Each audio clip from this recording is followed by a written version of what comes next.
What's going on YouTube? Chris here. Want to bring you all an update today of Bitcoin, and we're going to be looking at Bitcoin on the 4-hour time frame so we can really get some detail of the dump or the stuff that took place.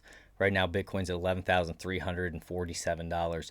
What I wanted to dig in and talk about here, because we're going to be on the 4-hour. Remember, this isn't on the 1-day chart. On the 4-hour, we're looking at a possible head and shoulder pattern. Here's what I've been looking at. We have extremely heavy volume pumping up on the left here. Then you see how we came down, we pushed back up, made it to a higher level on less volume, right in the middle of the head. Then we came back down, we pushed up again, and this was on even less volume, this move that we were trying to make out of here. So we ended up getting stuffed at around 12,120.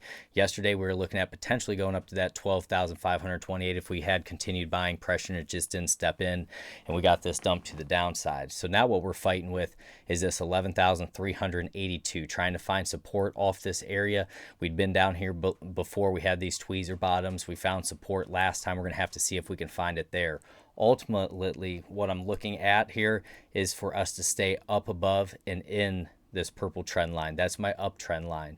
If we start having candle closes below that trend line, then most likely we could go back and even fill that CME futures gap. That's a possibility, like we've talked about before. But overall, we are still in this uptrend, but we have to be cautious of this area with this head and shoulders playing out on the 4-hour time frame.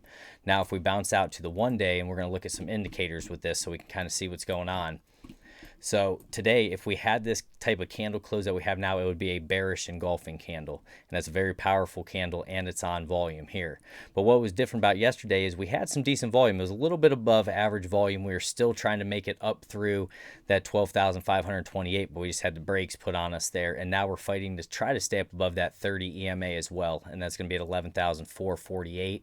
If we take a look in here at the technicals, you can see they have moved to the sell side now. We have a 12 sell, 8 neutral, 8 buy, oscillators 2 sell, 7 neutral, and a 2 buy. If we go into our RSI and take a look at this, RSI is at 47. We're getting that downward nosedive, and we're still having lower highs coming in. That would have been the area where we would have wanted a trend line break out of the RSI right there. You can see we're having that divergence as well, while price was pushing up, having a little bit of divergence there on the 4-hour time frame. So these are all things we're going to have to keep an eye on. And what I want to do is stay up above that 10,500 and ultimately that $10,000.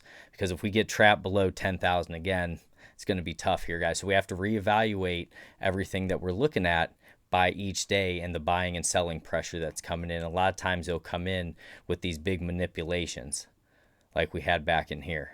And that's just typical. So now we have to see where we're going to find support. So I'd probably put an alarm right around that 11,000, roughly 382. I'd put an alarm there to see if we can keep up above that support.